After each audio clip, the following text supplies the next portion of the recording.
Welcome back to another video. It is Steph here from stephjking.com coming to you from, beautiful Brisbane, Australia. And December is flying by, so I thought, why not do a video on 8 things you should do before the new year starts? So I'm going to share with you 8 things that I've done that you can definitely try and do if you've got the time, because I know December can be a little crazy with all the fun activities that are happening.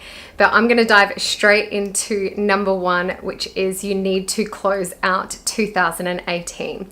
It's just a matter of sitting down and reflecting back on the year and thinking about what you had success in, what you accomplished, what you loved about the year, what you were grateful for, and also even those little things that may have challenged you.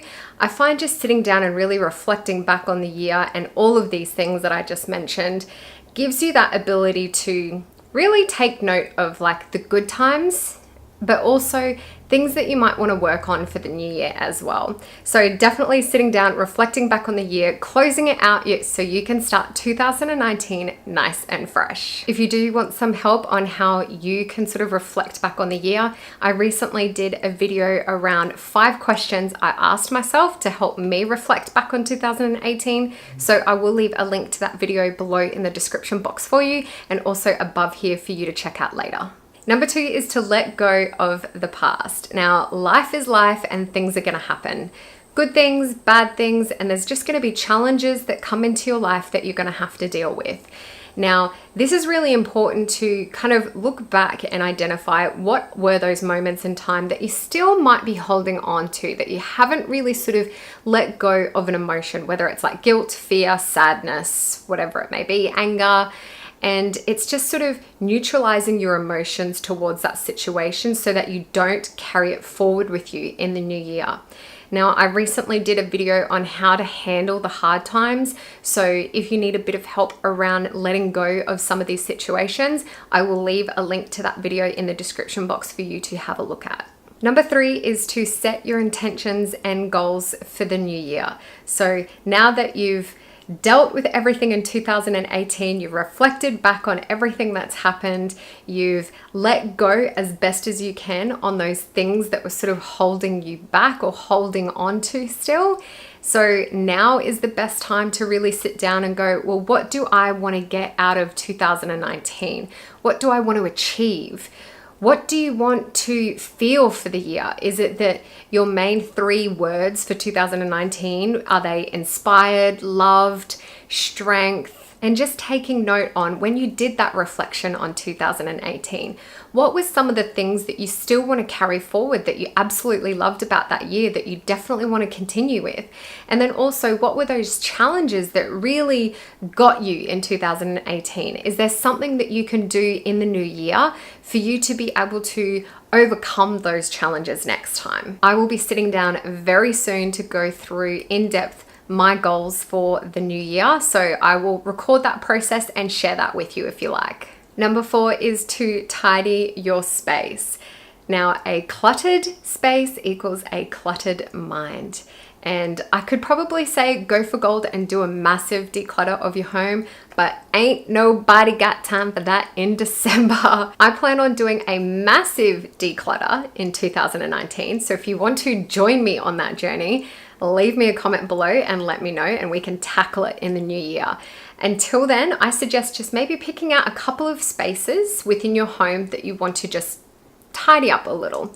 And then each night, or maybe twice a week, set a reminder in your phone to remind you that that time is allocated to tidying a particular space. Then use your phone and turn a timer on for like 10 to 15 minutes, whatever time you want to allocate, and just like dig in and do whatever you possibly can in the time that you've allocated to that space. And then once your timer goes off, that's it, you're done, move on, live your life as is.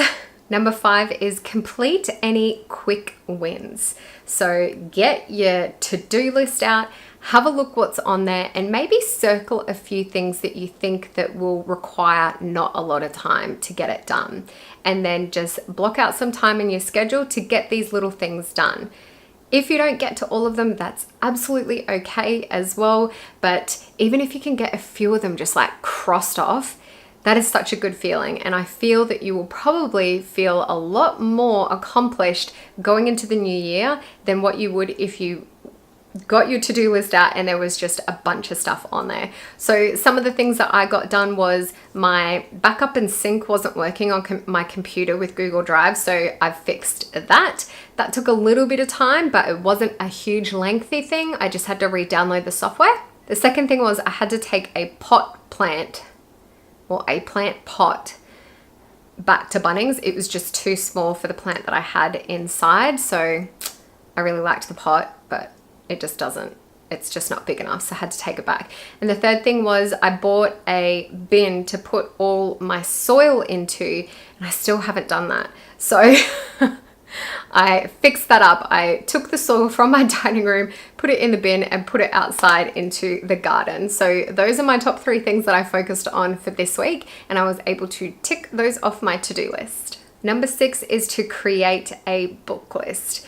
I am huge on personal growth and self-development, and books is where it's at for me. I absolutely love them, whether I'm reading them or whether I'm listening to them on audio. So if you don't have a book list yet set up for what you want to read in 2019, definitely do it. I find it just gives you a bit more of a plan of attack in place. So if you're reading a book and then someone recommends a really good book that they've just finished, you can just jot it down and add it to your list. It's so much easier than trying to remember that once you finish a book, you're like, oh, what were those other ones that I wanted to read? And then you just can't remember. So it's as simple as opening up, whether it's a note on your phone, or maybe you want to keep like an Excel spreadsheet, or even on Audible, there's a wish list that you can do. So that's what I have. I also have a spreadsheet where I have books that I want to read. And then on the second tab, I've got the books that I've actually read, and I note down like a score. Like if I really, really loved it, that's a 10. If it was like, maybe a 3, and then I write down like some notes on like what I really took out of the book. I find that's a good way to sort of reflect back on the books that you've read and the ones that you really, really loved and what you got out of it. Number 7 is to start one good habit, and this could be a simple, small habit. It doesn't have to be huge. And you know, why do we have to wait for the new year to start some cool stuff? So pick out one of the habits that you would like to start doing in the new year and just start it now. One of mine is going to be making sure that I drink 2 liters or more every single day. Normally I'm pretty good, but recently the days are kind of like, some days I do it, some days I don't because I'm busy, and I just need to set that as a priority and make sure that it is a good habit that I am including. That is going to be my focus that I have already started. So just pick something simple or something small that you want to start as a good habit and just start it today. Number 8, and probably the best one, is to give yourself a break. December can be extremely overwhelming and stressful, and don't feel obligated to have to say yes to absolutely everything.